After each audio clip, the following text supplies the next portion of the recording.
Everyone, कैसे हैं आप लोग। आई होप आप सबकी तैयारी अच्छी चल रही होगी। वेलकम बैक टू स्टडी पाठशाला। और आज हम आपके लिए लेके आए हैं पीवाईक्यूज़ की सीरीज़ में मॉडर्न हिस्ट्री के पीवाईक्यूज़। और आज हम डिस्कस करेंगे 1930 से लेके 1947 तक के पीवाईक्यूज़ का पार्ट 1।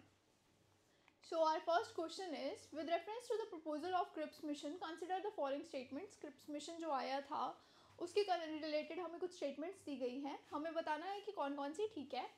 और ये आपको पीवाईक्यू है 2022 में।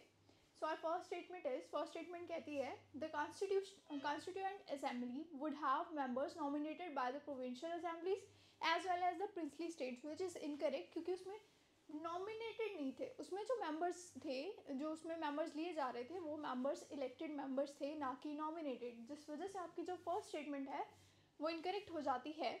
Whereas अगर हम सेकंड की बात करते हैं, any province which is not prepare to accept the new constitution would have the right to sign a separate agreement with Britain regarding its future status, which is correct. इसमें ना 3 proposal लाए गए थे Cripps mission के through. एक तो था कि आपको कॉन्स्टिट्यूएंट असेंबली जो है वो बना के दी जाएगी। दूसरा था कि आपको डोमिनियन स्टेटस जो है वो दे दिया जाएगा। तीसरा था कि जो प्रिंसली स्टेट्स नहीं अलाउ कर रहे थे कि हमें नया कॉन्स्टिट्यूशन नहीं चाहिए या हमें अपना सेपरेट कॉन्स्टिट्यूशन चाहिए, तो उनको एक प्रोविज़न दिया गया था कि आप एक अलग से एग्रीमेंट साइन कर लो। किसके साथ में? ब्रिटिशर्स के साथ में साइन करो, जिससे कि आपका फर्दर फ्यूचर जो है वो स्टेटस असाइन किया जाएगा, कोई और स्टेटस की बात की जाएगी। पर आपको इंडिया में मिलने, अगर आपने इंडिया में नहीं रहना है, इंडिया में नहीं मिलना है, या इंडिया जो एक कंबाइंड वो बन रहा था, कॉन्स्टिट्यूएंट स्टेट बन रही थी, अगर आपने उसमें नहीं इंक्लूड होना है तो आप एक अलग से एग्रीमेंट साइन कर सकते हैं। वो प्रोविज़न भी जो है वो प्रिंसली स्टेट को दिया जा रहा था, which was so second statement is correct, where as first one is incorrect. तो option number B, only 2 is the correct answer. Moving to the next one, with reference to the 8th August 1942 in India, which one of the in Indian history, which one of the following statement is correct। और आपका PYQ है 2021 में 8 अगस्त 1942 को क्या हुआ था वो हमें बताना है। मतलब हमें स्टेटमेंट्स दी गई हैं, हमें बताना है कि कौन सी वाली ठीक है। सो फर्स्ट स्टेटमेंट बोलती है, the quit Indian resolution was adopted by the AICC।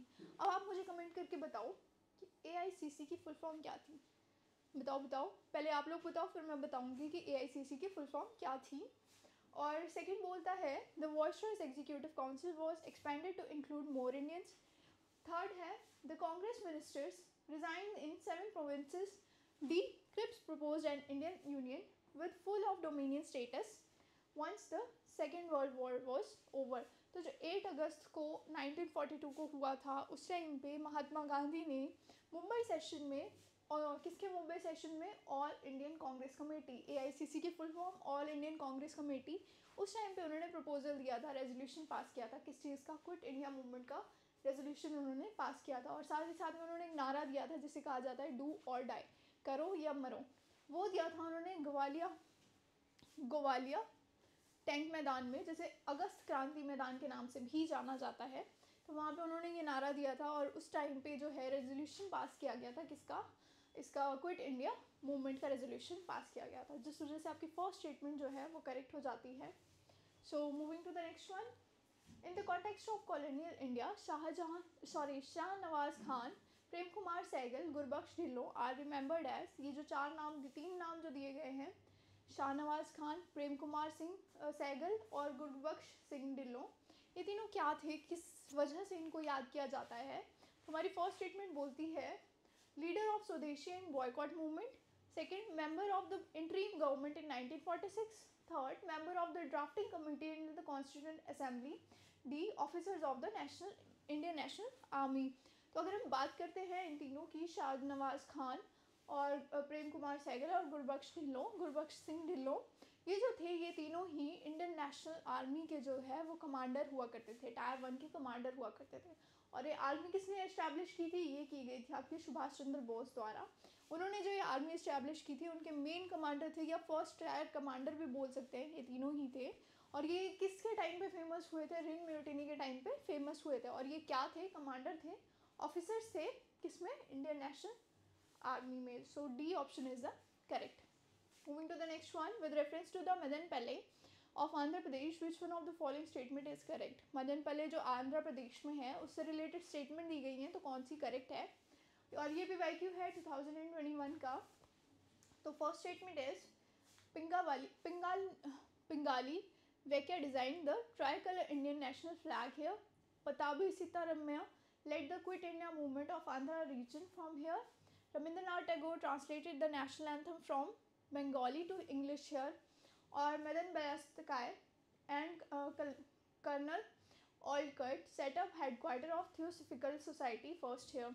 तो इनमें से अगर हम बात करते हैं कि कौन सी करेक्ट है, तो आपकी रविंद्रनाथ टैगोर वाली करेक्ट है। रविंद्रनाथ टैगोर ने क्या किया था, आंध्र नेशनल एंथम जो है हमारा जन गण मन, जिसे हम नेशनल एंथम के नाम से भी जानते हैं, वो ओरिजिनली रविंद्रनाथ टैगोर ने किस लैंग्वेज में लिखा था, बंगाली लैंग्वेज में लिखा था।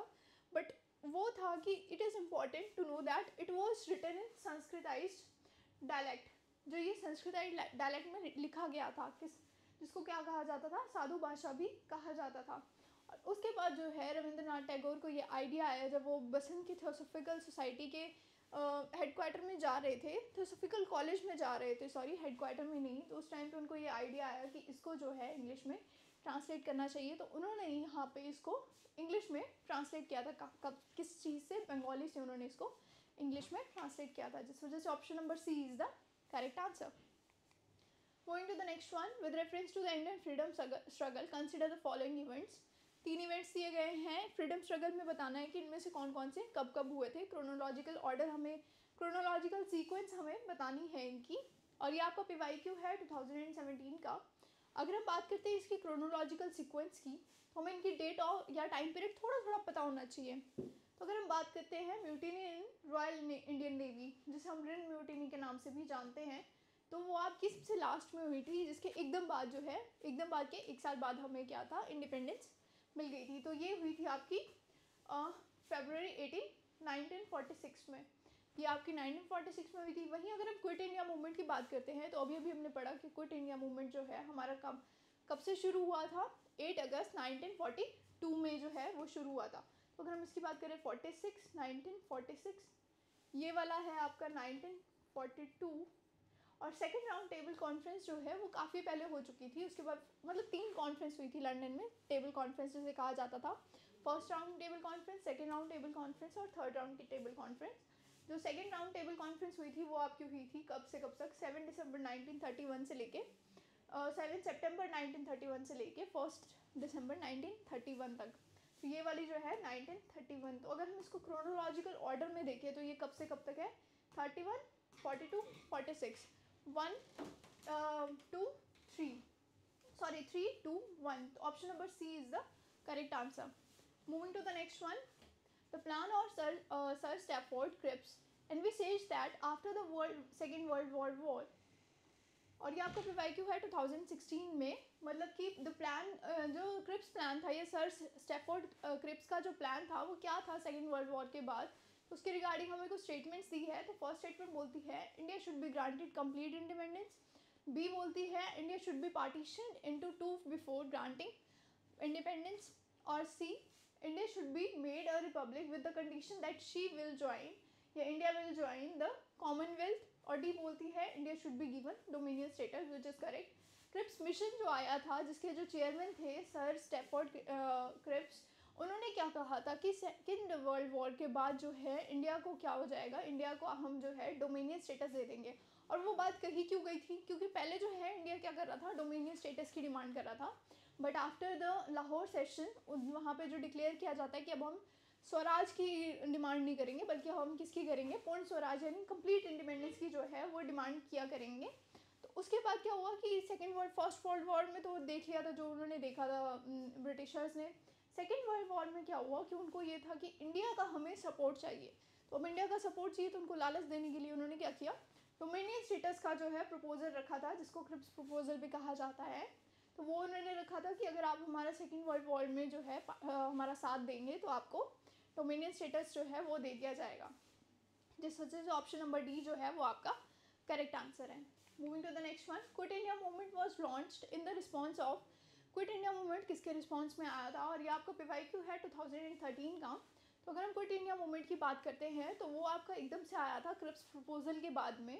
तो ऑप्शन नंबर बी जो होगा वो करेक्ट होगा। अगर हम इसकी बात करते हैं तो क्विट इंडिया मूवमेंट, जिसको अगस्त मूवमेंट के नाम से भी जाना जाता है, वो बॉम्बे सेशन में लॉन्च किया गया था, जब all Indian Congress committee Mahatma Gandhi के द्वारा लेड की जा रही थी।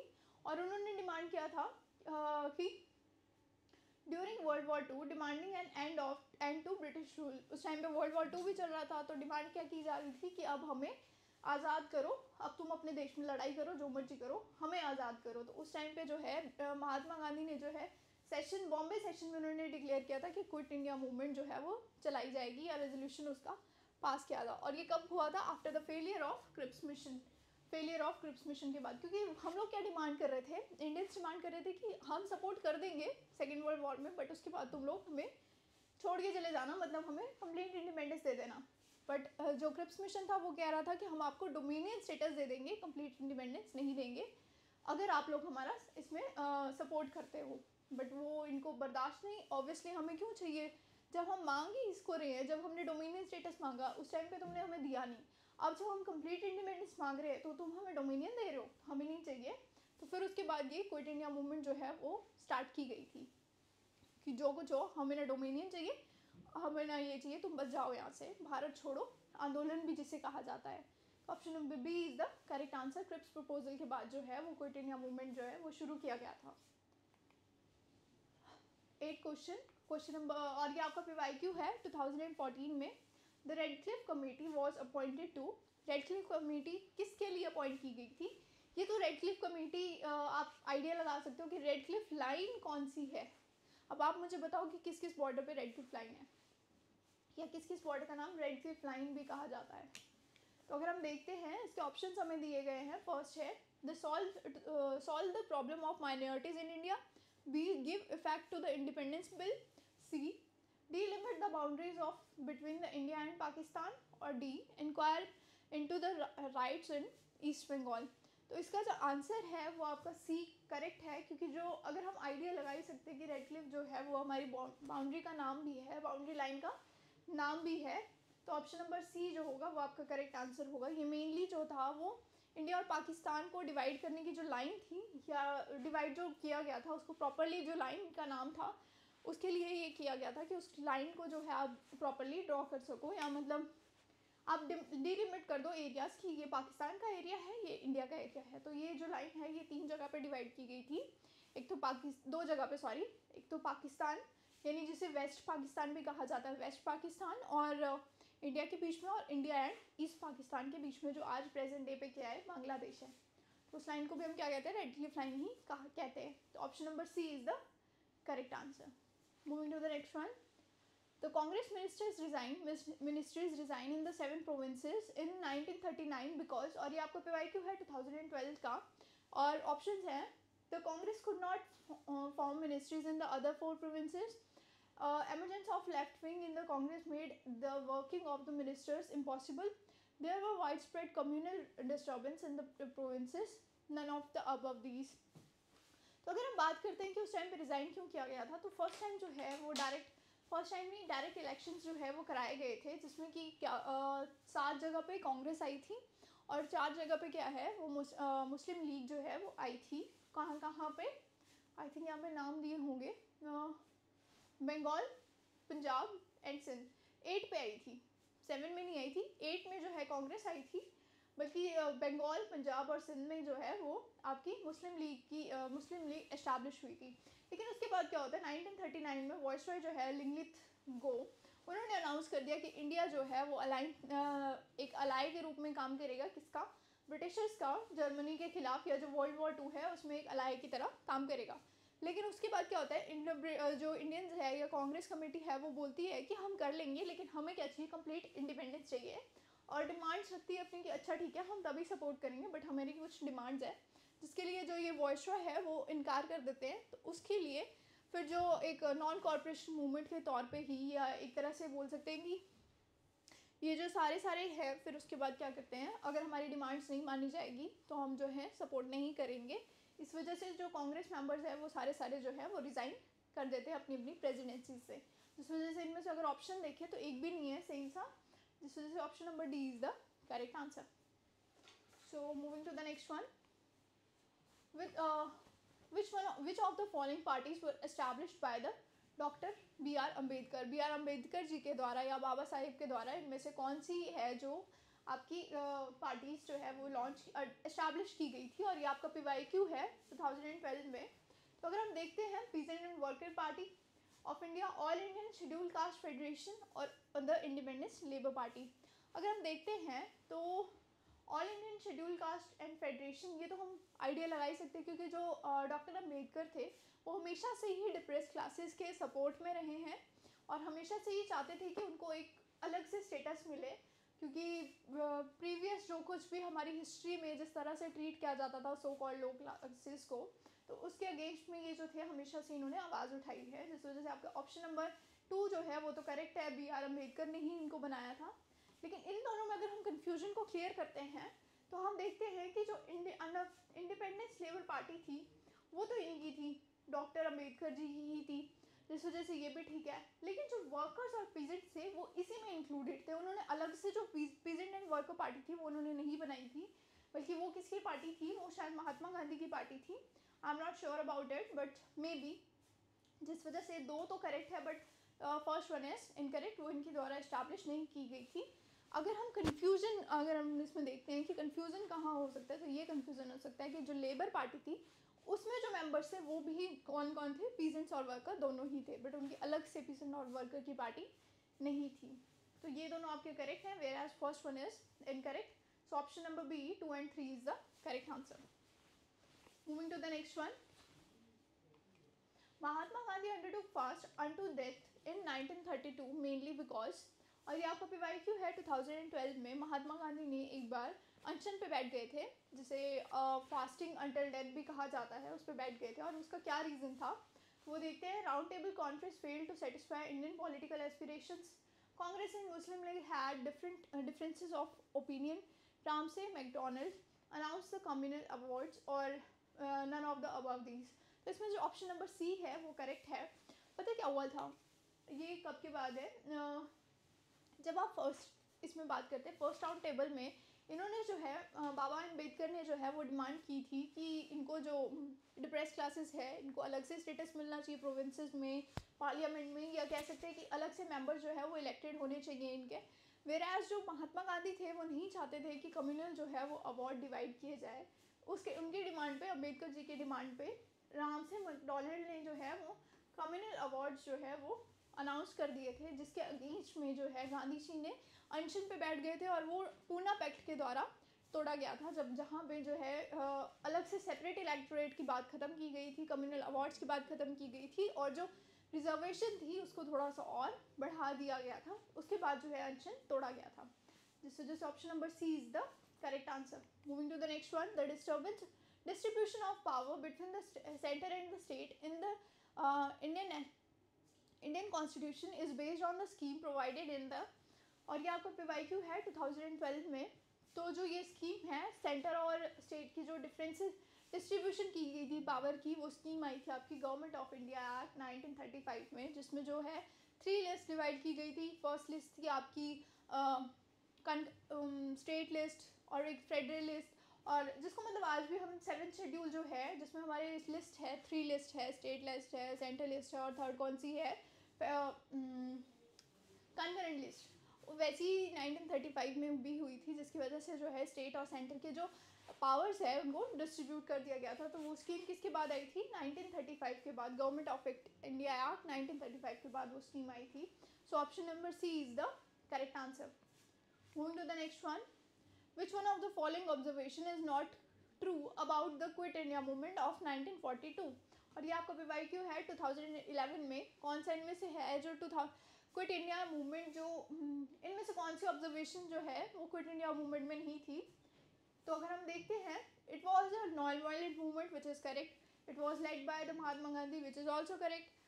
थर्ड बोलता है it was a spontaneous movement which is also correct, but it did not attract the labor class in general, which is incorrect। इसमें कहा गया did not, बल्कि जो लेबर क्लास थी उन्होंने भी इसमें पार्टिसिपेट किया था। अगर हम देखते हैं तो जो लेबर क्लास थी उन्होंने भी, जो majority of quit India movement was carried by the labour class as the agitate through bandh and hartal. उन्होंने किसकी तरह किसके साथ कौन कौन से मेथड यूज़ किए थे, हड़ताल और बंद वाले जो उन्होंने मेथड यूज़ किए थे इसमें पार्टिसिपेट करने के लिए, जिस वजह से ये वाली जो स्टेटमेंट है वो इनकरेक्ट हो जाती है।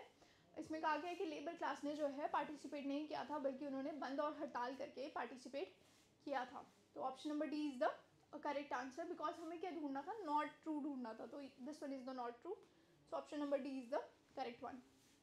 Moving to the next one, with reference to Indian freedom struggle, Usha Mehta is well known for, और ये आपका PYQ है 2011 में। अगर हम उषा मेहता की बात करते हैं तो उषा मेहता जो थे वो एक मोस्ट इम्पॉर्टेंट गांधीयन फॉलोअर थी, और वो उन्होंने कब एंटर हुई थी इसमें फ्रीडम स्ट्रगल में, जब वो 8 साल की थी।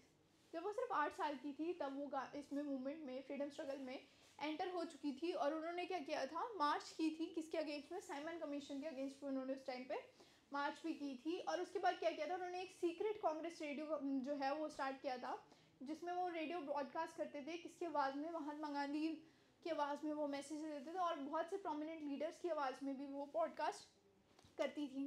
और वो जो स्टेशन था ना उनका, रेडियो स्टेशन, वो सीक्रेट रेडियो स्टेशन था, तो वो ना हर एक पॉडकास्ट के बाद जो है वो अपनी जो लोकेशन है उसको चेंज कर देते थे, ताकि कोई भी उनका मतलब अरेस्ट से बचने के लिए वो उसको बार बार उस लोकेशन को जो है बार बार चेंज कर देते थे। तो अगर हम ऑप्शंस में देखते हैं तो वो क्या था, running the secret Congress radio in the wake of quit India movement, participating in the second round table conference, leading a contingent of Indian National Army, D assisting in the formation of interim government under Pandit Jawaharlal Nehru. तो इसमें से option number A is the correct answer. वो secret radio conference जो है, वो secret Congress radio जो है वो चलाया करती थी। So moving to the next one, with reference to the Simon Commission's recommendation, which one of the following statement is correct? और ये आपको PYQ है 2010 में। साइमन कमीशन की जो रिकमेंडेशन आई थी, इनमें से कौन सी स्टेटमेंट जो है उसके रिगार्डिंग में करेक्ट है? तो फर्स्ट बोलती है, it recommended the replacement of dyarchy with responsible government in the provinces. B is it proposed the setting up of inter-provincial council under the Home Department. C, it suggested the abolition of bicameral legislature at the center. Or D, it recommended the creation of Indian police services with the provisions for increased pay and allowances for British recruits and as compared to Indian recruits. अगर हम देखते हैं Simon commission के जो proposal थे उसमें था, Simon commission ने अपनी रिपोर्ट 1930 में प्रेजेंट की थी, और उन्होंने क्या किया था, abolition of dyarchy and establishment of representative in the provinces. उन्होंने क्या कहा था, उन्होंने कहा था कि डायरकी को जो है वो ख़त्म करो और एक रिप्रेजेंटेटिव जो है गवर्नमेंट का वो इस्टेब्लिश करो, कहाँ पे, प्रोविंसेस में। और इस स्टेटमेंट के बाद फर्स्ट वाली स्टेटमेंट हमारी करेक्ट हो जाती है, बट हम फिर भी चेक करते हैं बाकी। It also recommended the retention of the separate communal electorate until the communal tension had died down.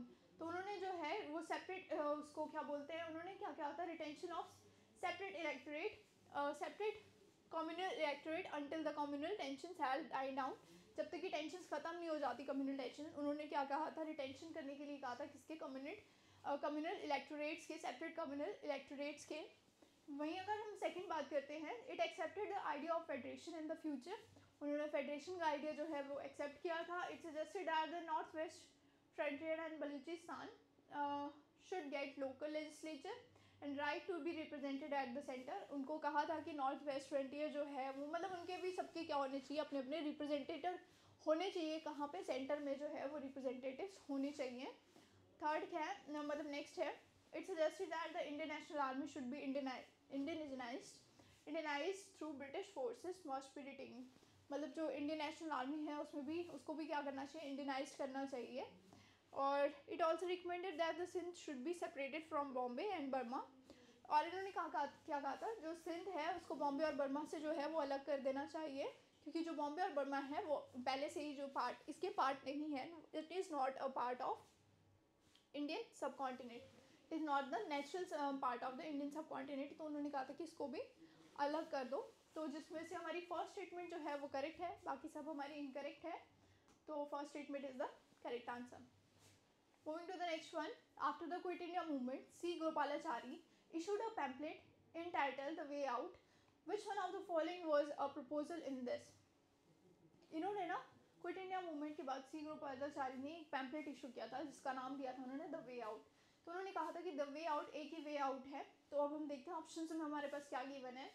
तो the establishment of war advisory council composed of the representatives of British India and the Indian state.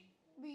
Reconstitution of the Central Executive Council in such a way that all its members except the Governor General and the Commander in Chief should be Indian leader. D. C. Fresh election in the central and provincial legislature to be held at the end of the 1945 and the constitution making body to be convened as soon as possible. Or D. A solution for the constitution deadlock, which is correct. मतलब कि उन्होंने कहा था कि एक ही solution है, क्या अपनी कॉन्स्टिट्यूशन बनाओ और कॉन्स्टिट्यूशन के अकॉर्डिंग ही चलो। अगर हम बात करते हैं कांग्रेस लीडर कॉपरेशन के, जो वो उन्होंने एक फॉर्मूला दिया था, कौन सा फॉर्मूला दिया था, pose a solution to the Indian constitutional deadlock. उन्होंने कहा था कि अपनी कॉन्स्टिट्यूशन बनाओ और उसके हिसाब से चलो, जिस वजह से option number D is the correct answer. Moving to the next question, और ये आपका PYQ है 2010 में। For the Karachi session of the Indian National Congress in 1931, presided by the Sardar Patel, who drafted the resolution of fundamental rights and economic program. कौन से थे जो Karachi session हुआ था, किसके द्वारा प्रिसाइड किया गया था? सरदार पटेल के द्वारा प्रिसाइड किया गया था। तो जो कराची सेशन हुआ था उसमें किसने फंडामेंटल राइट और इकोनॉमिक प्रोग्रेशन की बात की थी? तो वो कही गई थी आपकी पंडित जवाहरलाल नेहरू के द्वारा। उन्होंने ऑब्जेक्टिव रेजोल्यूशन भी जिसे कहा जाता है वो उन्होंने उस टाइम पे दिए थे फंडामेंटल राइट्स के रूप में, जिस वजह से आपका option number B is the correct answer. Moving to the next one, who among the following were official Congress negotiator with Cripps mission. और ये आपका PYQ है 2010 में। क्रिप्स के जब मिशन आया था ना, क्रिप्स मिशन आया था, तो उस टाइम पे इंडियन नेशनल कांग्रेस ने नेगोशिएट करने की ट्राई की थी। तो हमसे पूछ रहा है कि उस टाइम पे जो मेन नेगोशिएटर थे वो कौन कौन थे। तो वो आपके थे पंडित जवाहरलाल नेहरू और मौलाना आज़ाद। इन दोनों ने जो है वो पंडित जवाहरलाल नेहरू और मौलाना आज़ाद जो थे वो मेन नेगोशिएटर थे। ऑल्दो फिर भी जो है mission was rejected by the INC and Muslim league, दोनों के द्वारा ही जो है वो बाद में रिजेक्ट कर दिया गया था, क्योंकि क्रिप्स मिशन जो है वो डिमांड मानने के लिए तैयार ही नहीं था, और जो वो बोल रहे थे, हमें ऑफर कर रहे थे, वो हमें मंजूर नहीं था। ना तो मुस्लिम लीग को मंजूर था, ना ही इंडियन नेशनल कांग्रेस को मंजूर था, जिस वजह से आपके option number C Pandit Jawaharlal Nehru and Maulana Azad is the correct answer. Moving to the next one, consider the following statements. और ये आपका PYQ है 2010 में। The Bombay manifesto signed in 1936 openly oppose the preachings of the socialist idea, or it invoked support from large section of business communities from all across India. तो अगर हम बात करते हैं जो बॉम्बे मैनिफेस्टो था वो सच में जो था सोशलिस्ट आइडियोलॉजी जो था उसके अगेंस्ट में था, जिस वजह से आपकी फर्स्ट स्टेटमेंट जो है वो करेक्ट है। लेकिन जो ये बॉम्बे मैनिफेस्टो था वो किसके द्वारा लाया गया था? वो बिजनेस क्लास के द्वारा ही लाया गया था। तो बिजनेस क्लास अगर इसको ला रहे हैं बॉम्बे मैनिफेस्टो को, जो कि सोशलिज्म का अपोज कर रहा है, तो वो जो है वो सपोर्ट तो कर ही नहीं सकते, जिस वजह से ये वाली ऑप्शन जो है वो गलत है। लार्ज नंबर ऑफ बिजनेसमैन जो थे, businessman of 21 businessman of Bombay, उन्होंने क्या लाया था? बॉम्बे मैनिफेस्टो लाया था। किसके अगेंस्ट में? जवाहरलाल नेहरू के अगेंस्ट में। उनकी जो आइडियोलॉजी थी सोशलिस्ट आइडियोलॉजी, उसके अगेंस्ट में उन्होंने लाया था, जिस वजह से आपकी सेकंड स्टेटमेंट इनकरेक्ट है, but first one is the correct. So option number A only one is the correct answer. Moving to the next one, in the individual satyagrah Vinoba Bhave was chosen as the first satyagrahi. Who was the second? ये आपको PYQ है 2009 में। तो individual सत्याग्रह क्या था? जब civil disobedience, मतलब radical और लेफ्टिस्ट जो थे वो चाहते थे कि सिविल डिसोबीडियंस मूवमेंट लाया जाए, लेकिन गांधी जी ने कहा कि इस टाइम पे सिविल डिसोबीडियंस मूवमेंट नहीं लाया जाएगा, बल्कि क्या करो, इंडिविजुअल सत्याग्रह जो है वो शुरू कर दो। वो एक तरह से इंडिपेंडेंस के लिए नहीं था, बल्कि जो अपनी राइट ऑफ स्पीच है उसके लिए लाया गया था। मतलब कि हर एक आदमी की अपनी अपनी राइट ऑफ स्पीच होनी चाहिए, अपना अपना हक है बोलने का, अपनी अपनी डिमांड प्रेजेंट करने का। तो उसमें जो फर्स्ट सत्याग्रही थे वो तो आपके थे विनोबा भावे, और जो सेकंड वन थे वो थे आपके पंडित जवाहरलाल नेहरू। पंडित जवाहरलाल नेहरू जो थे वो सेकंड सत्याग्रही थे। और अगर हम थर्ड की बात करते हैं तो थर्ड थे आपके ब्रह्मा दत्ता, जो कि कौन थे? गांधी आश्रम के उनके फ्रेंड थे, या कह सकते हैं इनमेट हुआ करते थे गांधी आश्रम में, जिस वजह से option number B is the correct answer. Moving to the next one, consider the following statements, और ये आपका PYQ है 2009 में।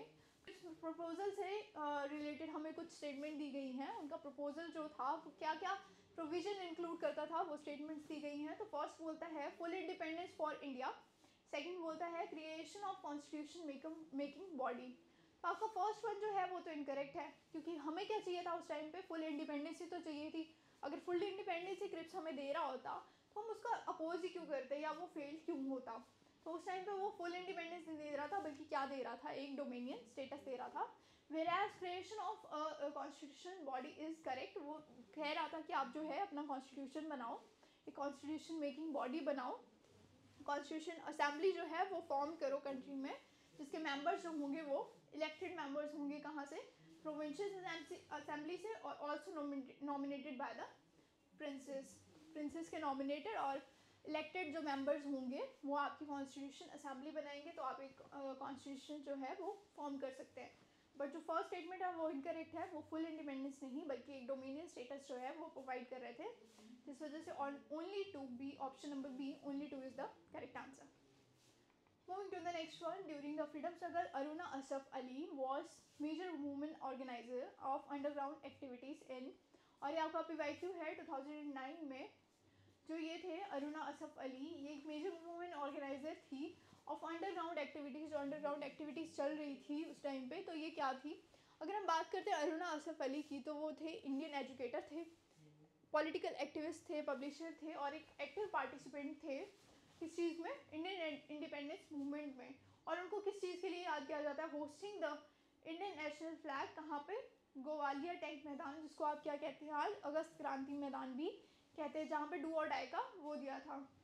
और ये कब हुआ था, क्विट इंडिया मूवमेंट के टाइम पे। तो ये किस टाइम पे अंडरग्राउंड एक्टिविटीज़ में पार्टिसिपेट करती थी, क्विट इंडिया मूवमेंट के टाइम पे, जिस वजह से ऑप्शन नंबर सी जो है वो करेक्ट हो जाएगा। Moving to the next one, consider the following statements, और ये भी आपका PYQ है वो 2009 में है। फर्स्ट स्टेटमेंट बोलती है the discussion in the third round table conference eventually led to the passing of the government of India act 1935, which is correct. जो थर्ड ग्राउंड टेबल आया था, थर्ड राउंड टेबल कॉन्फ्रेंस जो आई थी, उसके बाद जो है गवर्नमेंट ऑफ इंडिया एक्ट 1935 लाया गया था, तो ये वाली स्टेटमेंट आपकी करेक्ट हो जाती है। सेकेंड स्टेटमेंट बोलता है the government of India act 1935 provided for the establishment of all India Federation based on the union of provinces and provinces of British India and the princely state, which is also correct। जो 35 act था 1935 में, जो act आया था government of India act, उसका main focus यही था कि इंडियन फेडरेशन जो है वो किस पे बेसिस होनी चाहिए, यूनियन पे बेस होनी चाहिए, जिस वजह से जो ऑप्शन नंबर 2 है वो भी आपका करेक्ट है। किस किस का union, provinces of the British India and princely state, इनका यूनियन होना चाहिए। ऑल्दो ये फोर्स्ड नहीं था कि प्रिंसली स्टेट्स पे, बट वो चाहते थे इस एक्ट के थ्रू कि वो जो है वो यूनियन के ऊपर काम करे। This is option number B, both one, option number C, both C 1 and 2 is the correct answer. Moving to the next one, who of the following prime minister sent Cripps mission in India, और ये आपका PYQ है 2009 में। Cripps mission India में कब, किसके द्वारा आया था, कौन से उस टाइम पे प्राइम मिनिस्टर थे। तो अगर हम बात करते हैं क्रिप्स मिशन की, तो वो आया था आपका 1942 में, ब्रिटिश गवर्नमेंट के द्वारा भेजा गया था, किसके अंडर में, और उसके चेयरमैन कौन थे, सर स्टेफर्ड क्रिप्स, जो कि सीनियर लेफ्ट विंग लेबराइट थे, और एक मेंबर थे किसके, वॉर कैबिनेट के, किसकी कैबिनेट के, वो थे आपके प्राइम मिनिस्टर विंस्टन चर्चिल के टाइम पे, जिस वजह से आपका आंसर होगा option number D, Winston Churchill. इन्होंने जो है क्रिप्स मिशन इंडिया में भेजा था।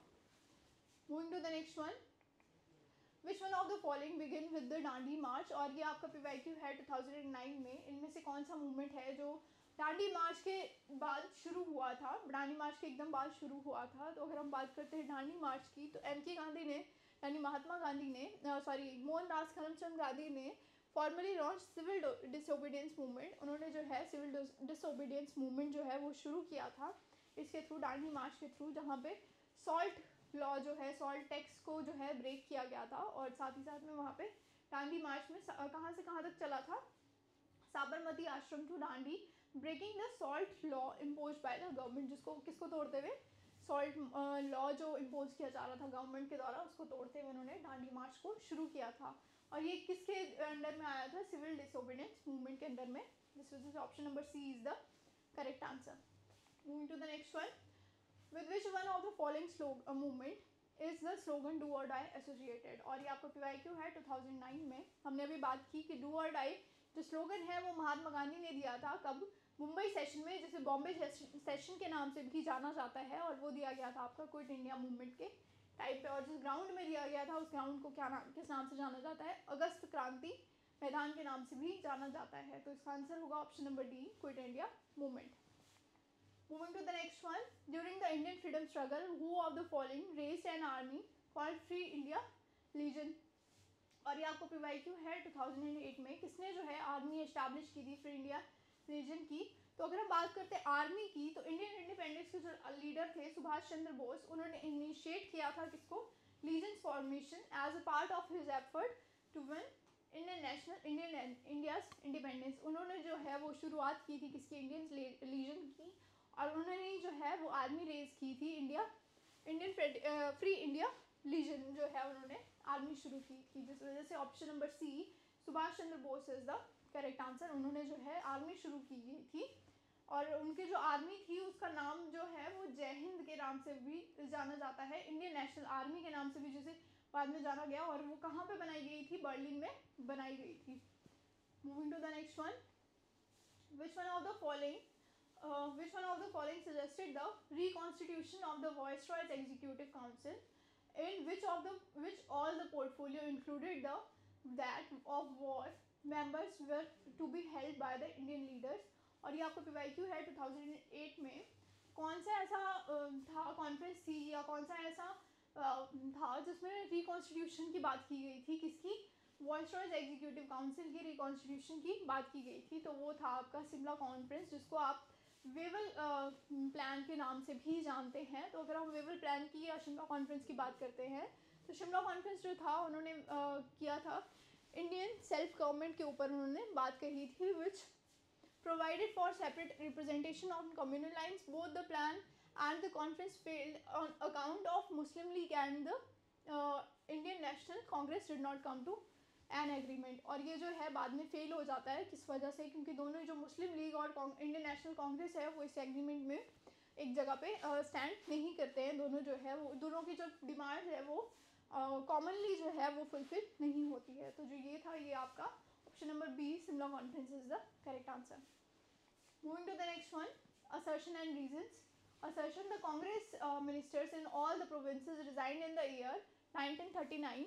और रीजन बोलता है the Congress did not accept the decisions of the viceroy to declare war against Germany in the context of the second world war, which is correct. दोनों ही करेक्ट है. अभी हमने बात की कि 1939 में जो है 7 प्रोविंसेस के जो मिनिस्ट्रीज थी, कांग्रेस मिनिस्ट्रीज थी, उन्होंने रिज़ाइन कर दिया था. और किस वजह से रिज़ाइन किया था? क्योंकि जो उस टाइम वायसरॉय थे लिंगलित को, उन्होंने क्या किया था? उन्होंने अनाउंस कर दिया था कि इंडियन जो है वो एक तरह से अलाई के रूप में काम करेंगे. किसके साथ? ब्रिटिशर्स के साथ, against Germany in the world war 2. जिस वजह से जो है कांग्रेस को मंजूर नहीं था, उनकी डिमांड्स फुलफिल नहीं हो रही थी और वो मना कर रहे थे कि हम आपका सपोर्ट नहीं करेंगे. जिस वजह से option number reason and assertion both are correct. So both A and R is the correct and R is the correct explanation of A. Moving to the next one. Again, assertion and reason. According to the Wavell plan, the number of Hindus and Muslim members in the executive council were equal. और reason बोलता है Wavell thought that this agreement would have avoided the partition of India. और ये आपका PYQ है 2007 में.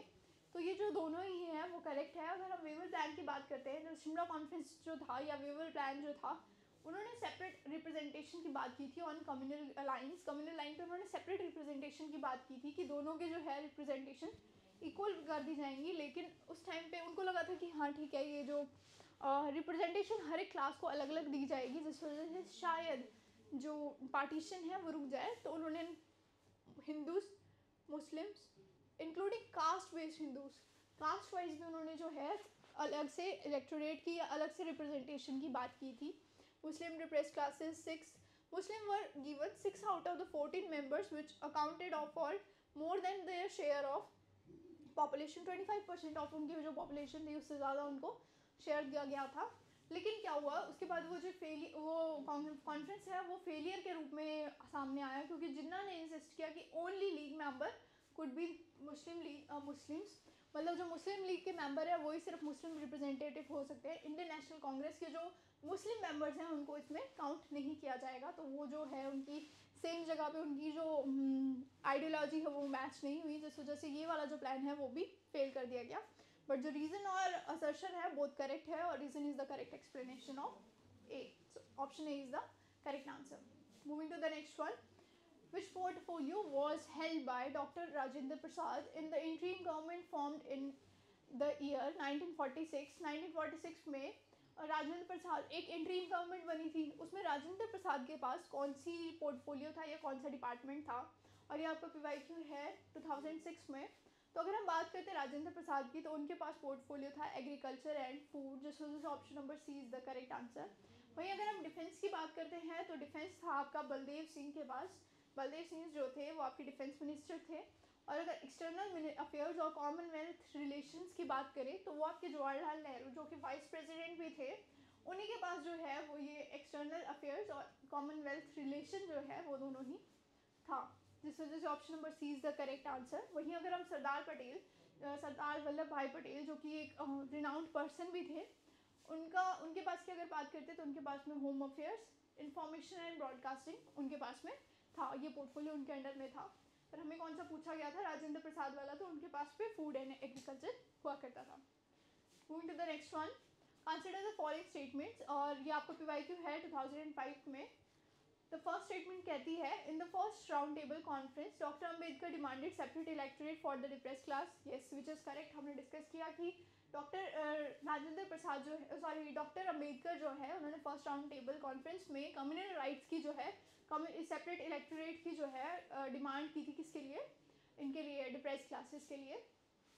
Second कहता है, in the Poona pact special provisions for the representation of depressed peoples in the local bodies and civil services are made, which is incorrect.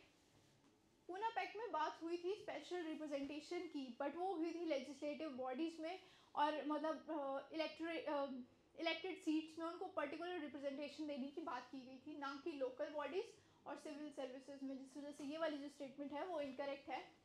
Third बोलता है, the Indian national Congress did not take part in the third round table conference, which is correct. Third round table conference में जो है वो Indian national Congress ने जो है वो पार्टिसिपेट नहीं किया था। तो आपका फर्स्ट और third is the correct, where as second is incorrect. Option number C, first and third is the correct answer. Moving to the next one, the government of India act 1935 provided for, government of India act 35 में क्या क्या provide किया गया था, the provincial autonomy, which is correct. उन्होंने dyarchy को ख़त्म करके establishment of all Indian federation, और कंसिस्टिंग द प्रोविंशियल एंड ये it abolish dyarchy in the provinces and introduce provincial autonomy, which is correct. The establishment of federal code जो है वो establish किए गए थे, which is also correct। Federal courts, joint public service commission, federal court, reserve bank of India, ये जो तीनों हैं ये इस्टेब्लिश की गई थी। सो आपकी सेकंड भी करेक्ट है। ऑल इंडिया फेडरेशन जो है वो सेंटर में इस्टेब्लिश की गई थी। All India federation consisting of provinces और प्रिंसली स्टेट्स एज यूनिट, वो जो है आपकी सेंटर में इस्टेब्लिश की गई थी। तो आपका थर्ड भी करेक्ट है, जिस वजह से option number D 1, 2 and 3 are the correct answer. Moving to the next one, which party was founded by the Subhash Chandra Bose in the year 1939 after he broke away from the Congress? और ये आपको PYQ है 2005 में, कौन सी party है जो इन्होंने बनाई थी, किसके बाद, कांग्रेस से अलग होने के बाद। तो वो बनाई थी फॉरवर्ड ब्लॉक, जिसको आप पूरा नाम अगर देखें तो उसे कहा जाता था ऑल इंडिया फॉरवर्ड ब्लॉक। वो उन्होंने बनाई थी, जो कि एक left wing nationalist political party थी। और उसका जो एक वो किसकी एक पार्टी, किसका ये एक पार्ट माना जाता था, इंडियन नेशनल कांग्रेस का ही एक पार्ट माना जाता था, जिसको किसके द्वारा लेड किया जाता था, सुभाष चंद्र बोस द्वारा लेड किया गया था। और उसको the party was reestablished as the independent political party after the independence of India, और उसको आफ्टर इंडिपेंडेंस एक इंडिपेंडेंट पॉलिटिकल पार्टी के रूप में भी जाना गया है। तो अगर हम इधर बात करते हैं तो option number D, forward block is the correct answer. Moving to the next one, consider the following statements on the eve of launch of Quit India movement of Mahatma Gandhi. और ये आपका PYQ है 2005 में। Eve of quit India movement जब शुरू किया गया था तो महात्मा गांधी ने क्या किया था? Mahatma Gandhi asked the government servant to resign, asked the soldier to leave their post, asked the princes for the princely states to accept the sovereignty of their own people. तो 3 जो है वो आपका करेक्ट है, where as first and second are the incorrect. क्यों? क्योंकि अगर हम देखते हैं तो उन्होंने गवर्नमेंट सर्वेंट्स को कहा था do not resign but declare your allegiance to Congress. उन्होंने कहा था कि रिज़ाइन मत करो बट अपना जो अपनी अलाय है या अपनी जो ये कह सकते हैं कि अपनी जो कनेक्शन है वो कांग्रेस के साथ जो है वो अनाउंस करो या बताओ, डिक्लेयर करो। सोल्जर्स को मना किया था कि लीव मत करो, आर्मी को छोड़ो मत, बट अपने जो कंपैट्राइट्स है उन पे अटैक मत करो। स्टूडेंट्स को कहा था कि अगर कॉन्फिडेंट हो तो स्टडीज़ छोड़ दो। प्रिंसेस को कहा था कि support the mass and accept the sovereignty of the people, sovereignty को एक्सेप्ट करो। और साथ ही साथ प्रिंसली स्टेट पीपल्स को क्या कहा था? सपोर्ट करो रूलर का अगर वो एंटी गवर्नमेंट है, अगर वो नहीं है एंटी गवर्नमेंट, अगर वो प्रो गवर्नमेंट है तो declare yourself to the part of Indian nation, अपने आप को इंडियन नेशन का जो है वो पार्ट अनाउंस करो। और पीजेंट्स को कहा था कि अगर ज़मींदार एंटी गवर्नमेंट है तो पे म्यूचुअली डिक्लेयर, जो म्यूचुअली डिसाइडेड रेंट है उसको पे करो, अगर वो प्रो गवर्नमेंट है तो उसको कोई भी रेंट मत दो। तो जिस वजह से उन्होंने नहीं कहा था कि सर्वेंट्स को रिज़ाइन करने के लिए, ना ही सोल्जर्स को कहा था पोस्ट छोड़ने के लिए, बट उन्होंने प्रिंसली स्टेट्स को कहा था, प्रिंसेस को कहा था कि अपनी सोवरेनिटी जो है लोगों के प्रति डिक्लेयर करो।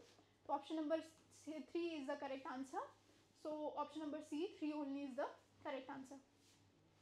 Moving to the next one, during the freedom struggle, Aruna Asaf Ali was a major movement organizer of the underground activities, which is a repeated question. आगे वही है 2009 वाला। तो अभी हमने बात की इसकी, अब आप मुझे इसका आंसर बताएंगे। अभी अभी हम पढ़ के आए हैं तो अब आप मुझे इसका कमेंट करके आंसर बताओ। Moving to the next one, in which of one of the following provinces was a Congress ministry was not formed under the Act of 1935? और ये आपका PYQ है 2005 का। कांग्रेस मिनिस्ट्री के अंडर इनमें से कौन सा जो है कांग्रेस मिनिस्ट्री एक्ट ऑफ 1935 के अंडर में नहीं बनी थी? तो वो आपका उड़ीसा है। उड़ीसा जो है वो कांग्रेस मिनिस्ट्री नहीं बनी थी किसके अंडर में? 1935 के एक्ट के अंडर में। तो option number C is the correct answer. Moving to the next one, who among the following drafted the resolution of fundamental rights for the Karachi session of Congress in 1931? और ये भी आपका PYQ 2005 का है। Karachi session जो था उसको preside किया गया था सरदार वल्लभ भाई पटेल के द्वारा, बट उनके टाइम पे रेजोल्यूशन जो था, फंडामेंटल रेजोल्यूशन जो है वो पास किया गया था, यानी वो प्रेजेंट किया गया था किसके द्वारा? पंडित जवाहरलाल नेहरू द्वारा, जिसे आप ऑब्जेक्टिव रेजोल्यूशन के नाम से भी जानते हैं। तो option number B is the correct answer.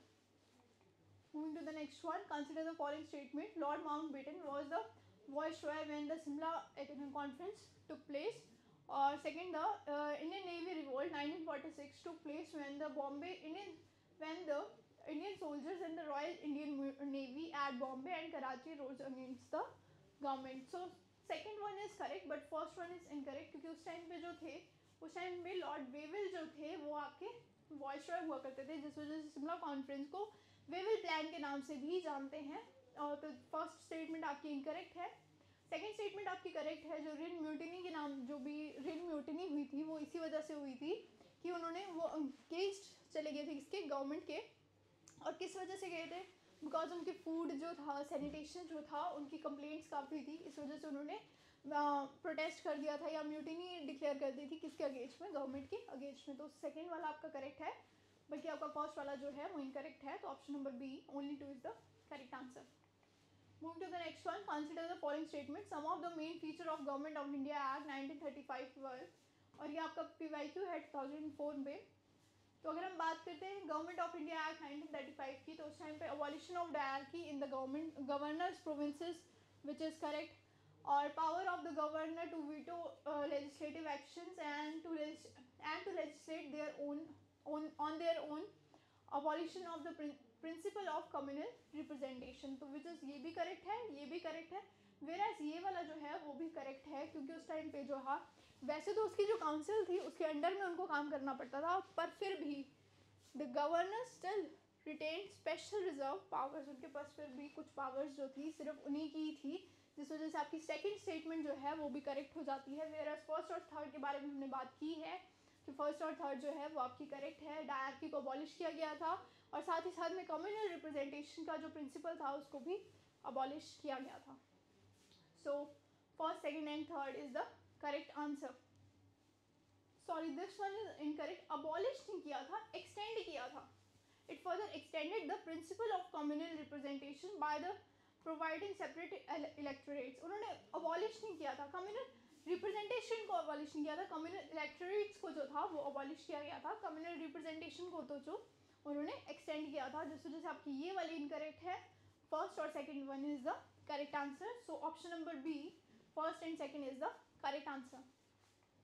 So well, that's all from my side. Hope जो ये सीरीज़ है वो आपके लिए काफ़ी हेल्पफुल रही होगी। बहुत से क्वेश्चन आप देख रहे होंगे कि किन किन टॉपिक से रिपीटेड क्वेश्चंस हैं, रिपीटेड क्वेश्चंस बन रहे हैं। अभी हमने देखा कि ये विविल वाले और साथ ही साथ में वो अरुणा से पहली वाले और भी बहुत सारे क्वेश्चंस जो है वो काफ़ी रिपीटेड क्वेश्चंस हैं। तो होप सो आपको इनसे हेल्प मिल रही होगी, आपको पता चल रहा होगा कि कौन कौन से टॉपिक पे ज़्यादा फोकस करना चाहिए और कौन कौन से पे नहीं करना चाहिए। और ऐसी ही सीरीज़ लेके हम आगे भी आते रहेंगे। इसका पार्ट 2 हम कल लेके आएंगे। Well, that's all from my side. Thank you and have a nice day.